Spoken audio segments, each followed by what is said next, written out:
The Beverly Hillbillies' 1921 Oldsmobile truck wasn't just a rusty jalopy hauling the Clampett family to California. This ancient vehicle became television's most recognizable piece of automotive comedy, piled impossibly high with furniture and hillbilly possessions. Buddy Ebsen drove it through 9 seasons, but the truck's journey from genuine antique to Hollywood icon involves secrets that even die-hard fans don't know. But why did the production use 3 different trucks that weren't actually the same year? How did they pile furniture 20 feet high without it falling off? And what's the truth behind the rumor that the original truck was completely rebuilt from parts of 5 different vehicles? These are 20 weird facts about the Beverly Hillbillies Oldsmobile truck that will blow your mind. Number 20. The truck wasn't actually a 1921 Oldsmobile. The famous truck wasn't a genuine 1921 Oldsmobile, despite that being its official description throughout the series. The production needed an old, decrepit-looking truck that embodied rural poverty and backwoods transportation. They searched junkyards and antique vehicle collections throughout Southern California, looking for the perfect vehicle. What they found was a hodgepodge creation that combined parts from multiple vehicles spanning several years. The chassis and frame came from a 1920 Oldsmobile economy truck, a commercial delivery vehicle, Oldsmobile, produced briefly after World War I. The cab and body panels were from 1922 or 23 models, identifiable by subtle design differences in the door hinges and windshield frame. The engine was from a different vehicle entirely, possibly a 1925 Oldsmobile or even a different manufacturer, as records are unclear. The wheels and suspension components came from yet another donor vehicle. This Frankenstein assembly was common practice with antique vehicles in the early 1960s. Original parts were scarce, and nobody cared about historical accuracy for vehicles considered worthless old junk. The production simply needed old and funny looking. The exact year and authenticity were irrelevant. They called it a 1921 because that sounded appropriately ancient and predated most viewers' automotive experience. The actual vehicle was a collection of parts from the early 1920s, assembled into something that resembled an Oldsmobile truck, but wasn't any specific year or model. This mongrel heritage would create problems later when collectors tried to authenticate and restore the truck using period-correct parts that didn't match because the truck was never period-correct to begin with. Number 19. 3 different trucks were used and they all looked different. Leave it there. You're right. The production used 3 separate trucks during the series run, and careful viewers can spot the differences. The primary truck, used for most filming, was the mongrel Oldsmobile, assembled from various parts. This truck appeared in the opening credits in most episodes, but its age and fragile condition meant it frequently broke down or required repairs that took days or weeks. The production needed backup trucks to avoid filming delays. The second truck was found in a Los Angeles area junkyard in 1963 when the primary truck's engine failed during filming. This backup was supposedly a 1922 Chevrolet truck, modified to resemble the Oldsmobile. The differences were noticeable if you looked carefully. The radiator shape was different, the hood louvers were in different positions, and the fenders had slightly different curves. The production tried to make it match through paint and decoration, but the underlying differences remained. The third truck was acquired in 1966, when both earlier trucks were simultaneously inoperable. This one was actually a 1924 Ford Model T truck chassis, with a custom-built body designed to look like the original. Of the 3 trucks, this was the least authentic but the most reliable. Sharp-eyed viewers noticed inconsistencies between episodes. The truck's appearance would change subtly, with different dashboard configurations, different steering wheels, and even different wheelbases visible in certain shots. Fan letters arrived questioning why the truck looked different, but the production never acknowledged using multiple vehicles. The 3 trucks were maintained throughout the series, with whichever was currently operational being used for filming regardless of consistency. Number 18. The furniture stack was held together with aircraft cable. Привет, мама. Мой мама. The impossibly tall stack of furniture and possessions piled on the truck wasn't just balanced precariously as it appeared. The entire load was carefully engineered and secured with hidden aircraft cable to prevent collapse during filming. The visual gag required furniture stacked over 20 feet high. far exceeding what could be balanced safely through friction and rope alone. Special effects technicians designed a complex rigging system using steel aircraft cable, the same material used in airplane control systems. A central steel pole ran vertically through the middle of the furniture stack, hidden from camera view. Individual furniture pieces were drilled and threaded onto this pole. Additional cables ran diagonally from the central pole to attachment points on the truck bed, creating a web of support invisible to cameras. The furniture couldn't actually fall off because it was mechanically secured with cables strong enough to support thousands of pounds.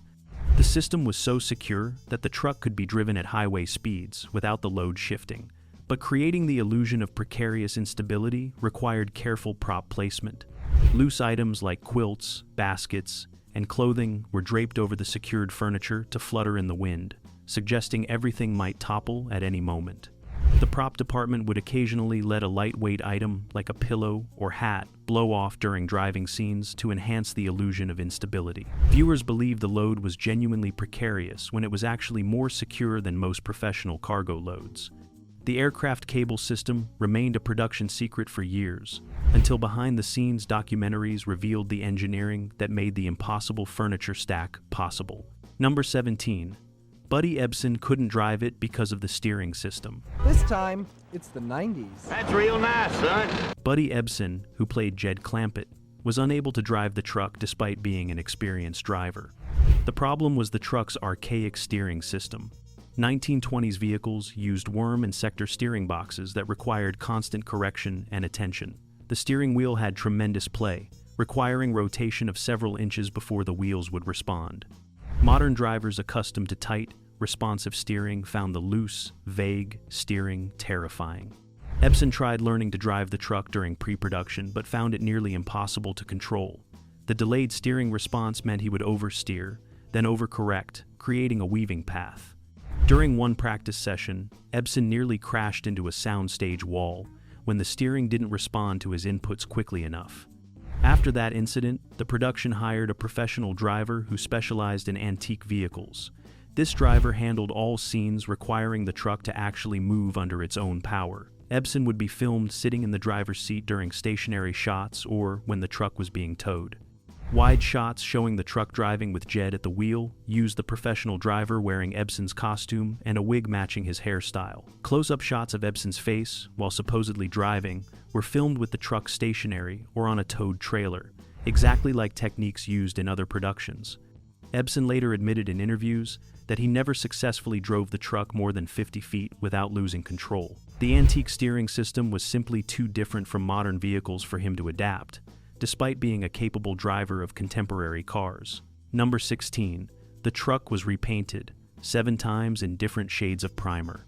The truck's distinctive appearance of faded, patchy primer was actually carefully maintained through repeated repainting. The production wanted the truck to look old, neglected, and barely functional, like something the Clampetts would own. But maintaining that precise level of shabbiness required more work than keeping a vehicle pristine. The original truck had actual rust, faded paint, and primer patches when acquired, but filming under hot lights in Southern California sun caused the appearance to change.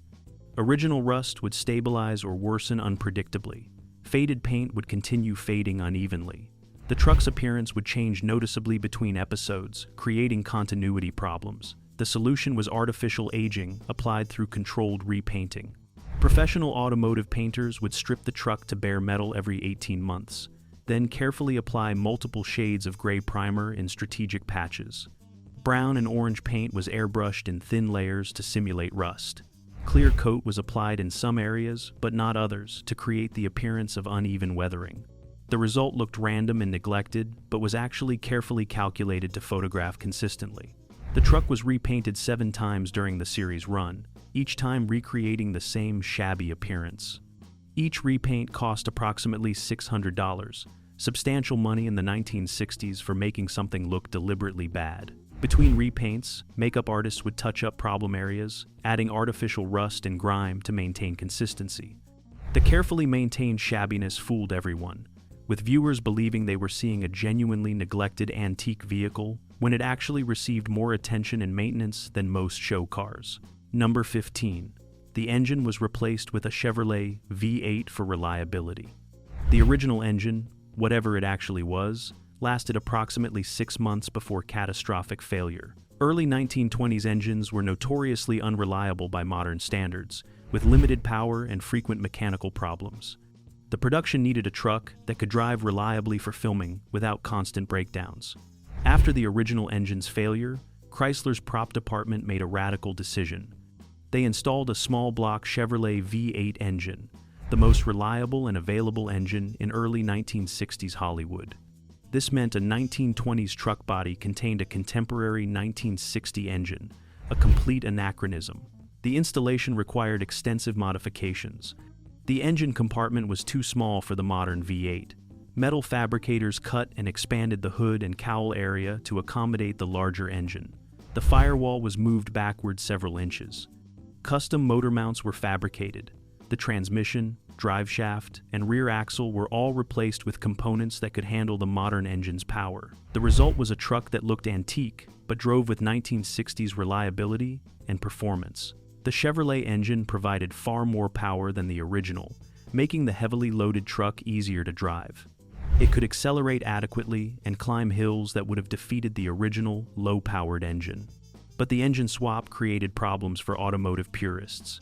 The distinctive sound of a modern V8 was completely wrong for a 1920s truck. Sound editors had to dub in recordings of actual antique engines to create the appropriate wheezing, clattering sound viewers expected. The visual appearance showed an old truck, but the audio was a carefully crafted illusion. Number 14. Granny's rocking chair was bolted to the truck bed. Irene Ryan's character Granny Clampett was frequently shown sitting in her rocking chair atop the furniture pile during driving scenes. This created the impression of a sweet old lady casually rocking while the truck traveled down the highway. But the rocking chair was firmly bolted to the truck bed through hidden brackets that prevented any actual movement. Allowing a real rocking chair to rock during driving would be incredibly dangerous. Any bump or turn could send the chair and actress tumbling off the truck. The production couldn't risk injuring their actress for a sight gag. Special effects fabricators created a modified rocking chair that looked normal but was mechanically secured. Steel brackets were welded to the chair's base, extending through drilled holes in the truck bed. Large bolts underneath the bed secured the chair immovably. The chair couldn't rock, slide, or tip, regardless of how the truck moved. This created the challenge of making a stationary chair appear to rock naturally. Irene Ryan would shift her weight rhythmically, creating the visual impression of rocking motion while the chair remained fixed. Camera angles were chosen to emphasize her movement while de-emphasizing the chair's complete stability. Wind effects from the truck's movement would flutter her clothing and hair, adding to the illusion of motion. Close-up shots of Granny rocking were filmed with the truck stationary and a real rocking chair, then edited together with wide shots showing the bolted chair.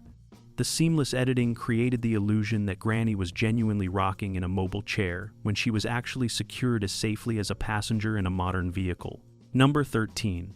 The truck's headlights were powered by batteries hidden in the load. The truck's electrical system didn't work, requiring creative solutions for scenes requiring functioning lights. Original 1920s electrical systems were primitive 6-volt systems that barely provided enough power for dim headlights. The mongrel truck's electrical system was completely non-functional, with corroded wiring and missing components. Modern 12-volt batteries and wiring couldn't be installed visibly without ruining the antique appearance. The solution was hiding modern batteries within the furniture load. Large 12-volt batteries were concealed inside a fake barrel and a hollow trunk positioned on the truck bed. Wiring ran from these batteries through the furniture stack and down into the headlight assemblies. The headlights themselves were gutted antique housings containing modern sealed beam units wired to the hidden batteries. Switches to control the lights were cleverly hidden. One was disguised as a random board in the furniture pile that a crew member could reach and flip. Another was a wireless remote control, primitive by modern standards but functional for turning lights on and off from a distance. This system worked but required maintenance. The batteries needed recharging frequently and would sometimes die during extended filming sessions. Several scenes had to be reshot when the headlights failed mid-take because batteries were depleted. The hidden electrical system represented the many invisible modifications required to make an ancient vehicle function reliably enough for television production. What appeared to be a barely functional relic was actually powered by hidden, modern technology scattered throughout its ramshackle appearance. Number 12. The radiator was constantly boiling over during California summers.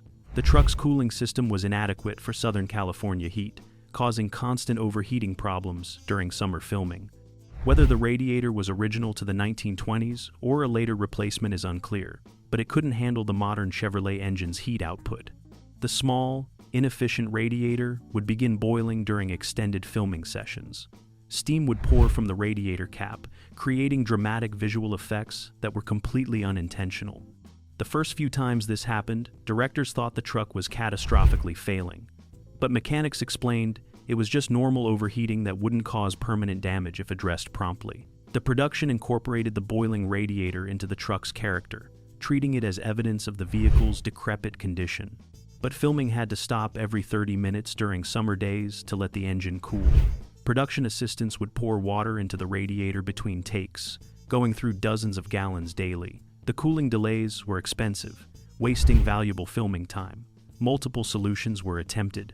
They tried installing a larger radiator, but nothing period appropriate would fit the modified engine compartment. They tried adding electric cooling fans, but these looked anachronistic and ruined the antique appearance. They experimented with higher pressure radiator caps and different coolant mixtures.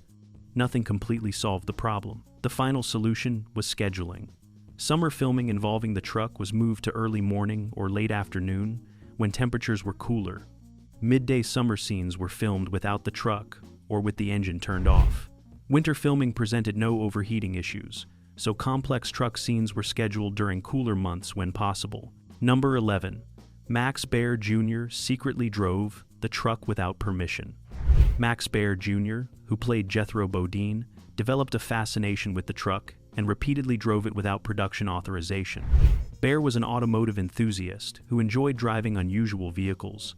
The prohibition on cast members driving the truck frustrated him, as he believed he could handle the archaic steering and controls. During lunch breaks and after filming wrapped, Baer would convince the professional driver to give him lessons in operating the truck. He practiced in the Paramount parking lot, learning to anticipate the delayed steering response and operate the primitive controls. Within several weeks, Baer became reasonably competent at driving the truck around the lot at low speeds. His unauthorized driving became an open secret among crew members who enjoyed watching Baer's enthusiasm. But when production management discovered Baer's activities, they were furious. Insurance policies specifically prohibited actors from driving stunt vehicles or potentially dangerous equipment. If Baer were injured while driving the truck without authorization, insurance might not cover medical costs or production delays. Baer was formally warned to stop driving the truck. He complied for approximately 2 weeks, then resumed sneaking driving sessions when management wasn't around.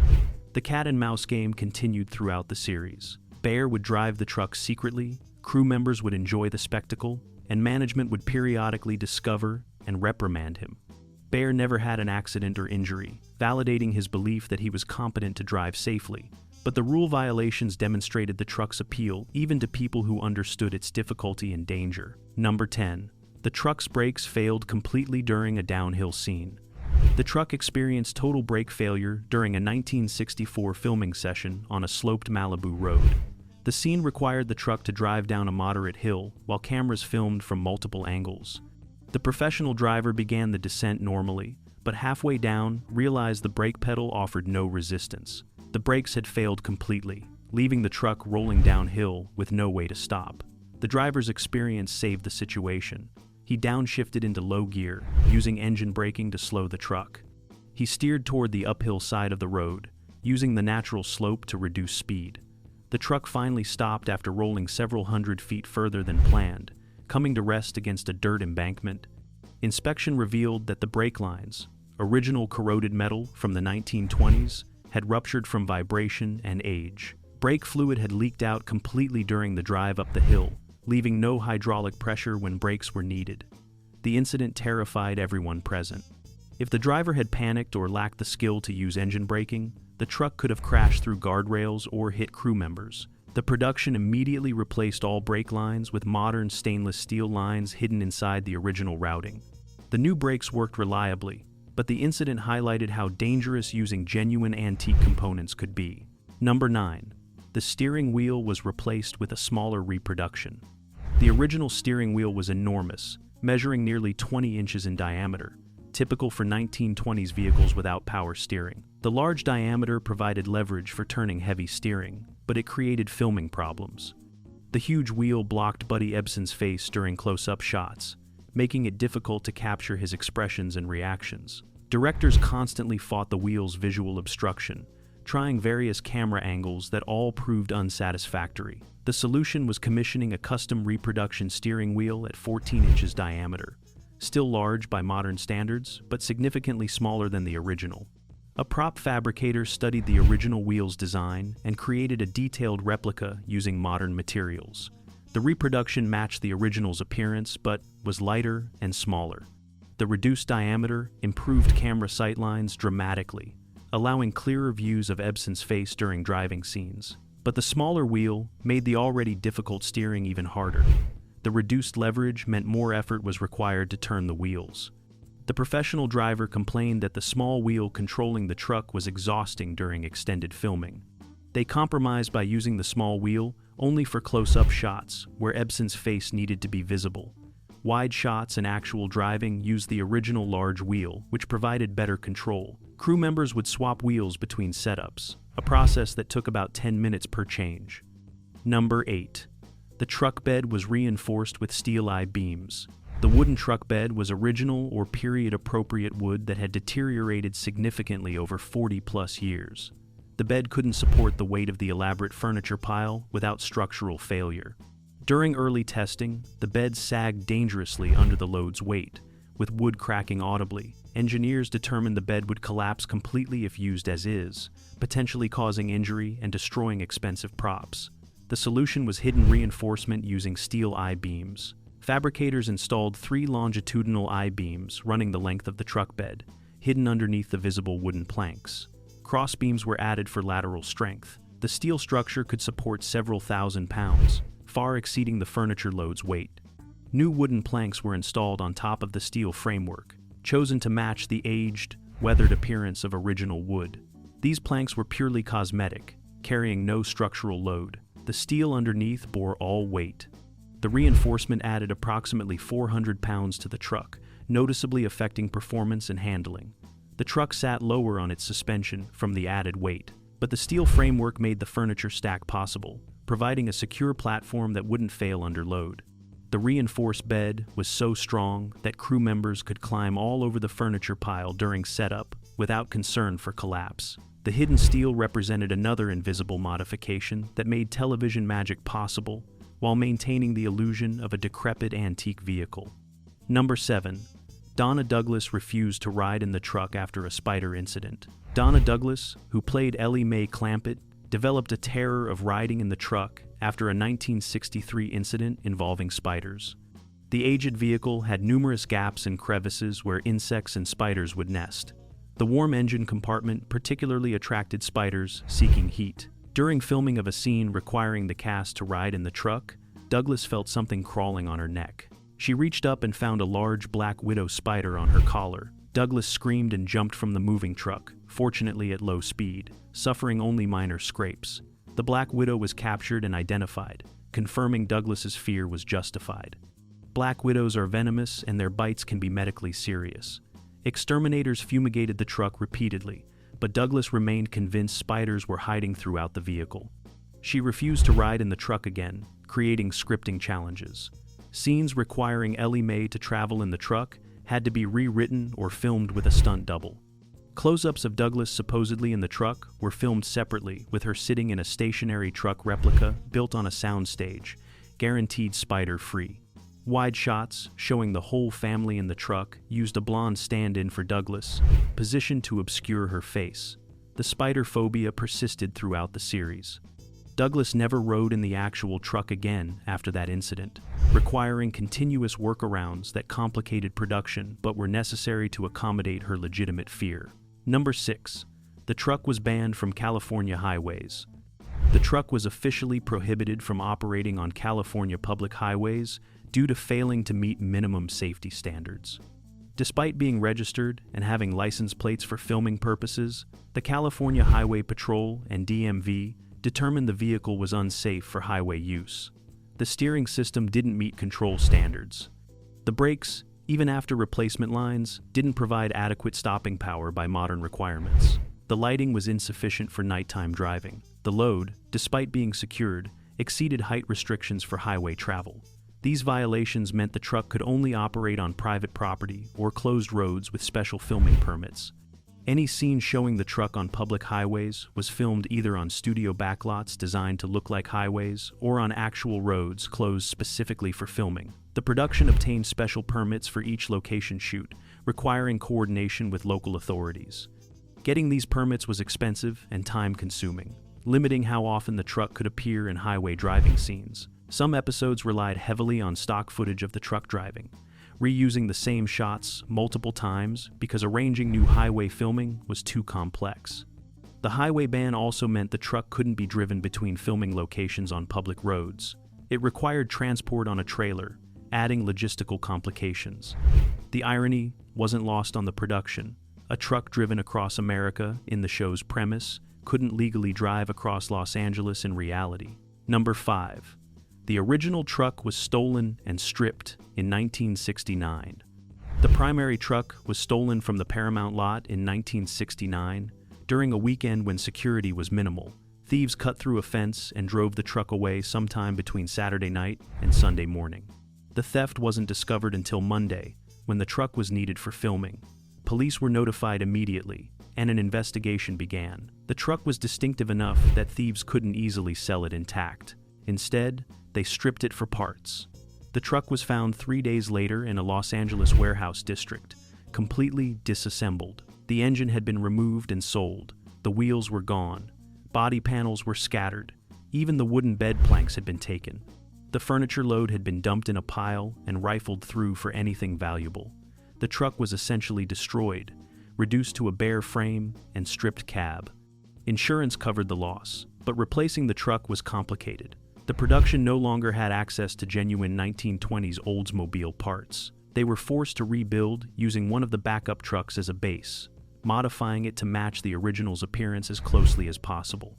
The theft and stripping demonstrated the truck's value to parts thieves, if not collectors.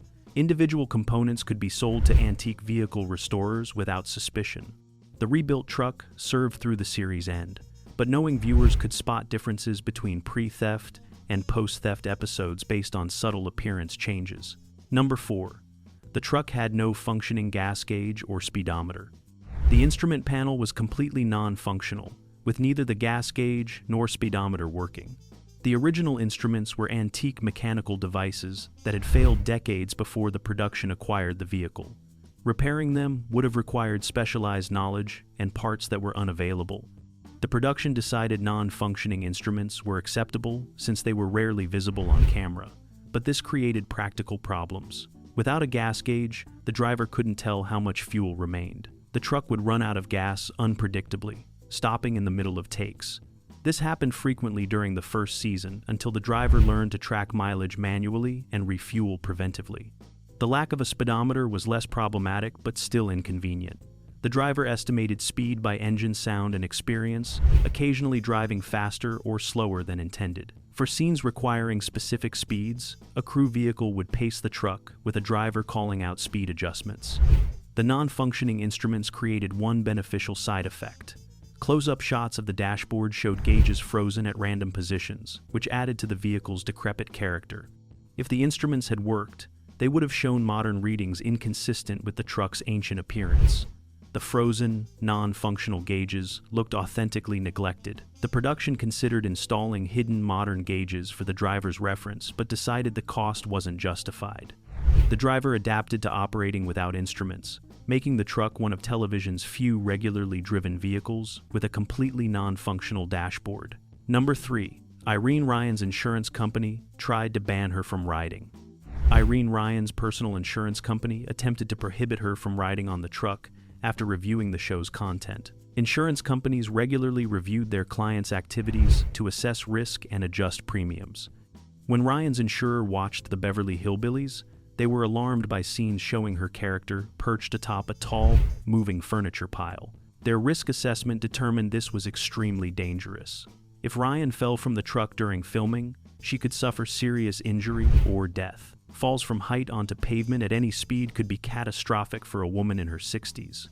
The insurance company sent Ryan a letter stating they would cancel her personal life insurance policy if she continued riding on the truck. Ryan faced a difficult choice: comply and demand the production change her character's positioning, or ignore the insurance company and risk having no coverage. Ryan chose a compromise. She agreed to ride on the truck only when it was stationary or moving under 5 miles per hour. For all other scenes, a stunt double would take her place in the rocking chair, filmed from angles that obscured the face. The production adjusted filming techniques to accommodate this restriction. Close-ups of Granny were filmed with the truck stationary. Wide shots showing the truck at speed used the stunt double, a woman named Polly Burson who specialized in elderly character doubles. The arrangement satisfied Ryan's insurance company while maintaining the visual gag. Most viewers never noticed the substitution, assuming Ryan performed all her own truck riding throughout the series. Number 2. The truck's final episode appearance was its actual retirement.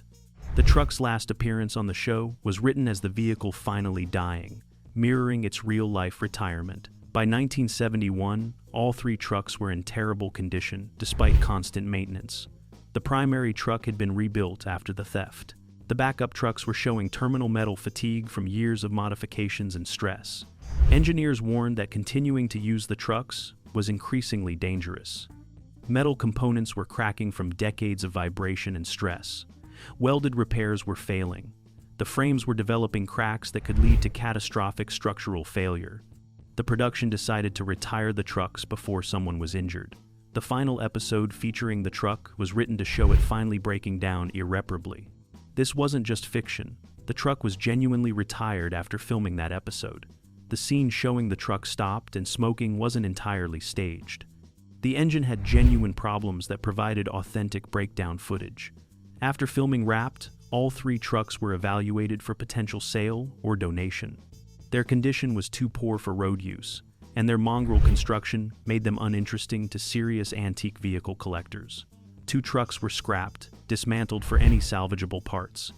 The primary truck was donated to a small California museum, where it was displayed as a television artifact. The museum kept it for 12 years before selling it to a private collector. The truck's retirement episode became a meta moment where fiction and reality aligned. Number 1. The surviving truck sold for $300,000. The primary truck, the one donated to the museum, then sold to a private collector, eventually became one of television's most valuable automotive props. After passing through several collectors' hands during the 1980s and 90s, it was authenticated as the genuine screen-used vehicle through production documents and distinctive modifications. In 2015, it appeared at a major Hollywood memorabilia auction. The auction attracted intense interest from television nostalgia collectors and Beverly Hillbillies fans. The bidding started at $50,000 and quickly escalated. Competing collectors drove the price higher as each refused to be outbid. The final hammer price reached $300,000, a staggering sum for a vehicle that was essentially worthless as transportation. The winning bidder was a private foundation that preserves television history. The truck underwent careful conservation to stabilize its condition without over-restoring it. The goal was preserving the weathered, shabby appearance viewers remembered while preventing further deterioration. The $300,000 price reflected the truck's cultural significance beyond its automotive value. The Beverly Hillbillies was one of television's most watched shows ever, and the truck was its most recognizable symbol. That rusty, overloaded jalopy represented the Clampett family's journey and remained permanently fixed in American popular culture. The astronomical price proved that television props, even deliberately shabby ones, could become priceless artifacts representing entire eras of entertainment history. The Beverly Hillbillies Oldsmobile truck proved that television's funniest vehicle required serious engineering and constant care. From hidden aircraft cables to stolen parts to $300,000 value, this rusty jalopy survived 9 seasons through invisible modifications. The Clampetts didn't just drive to Beverly Hills. They created an automotive icon that defined American television comedy forever.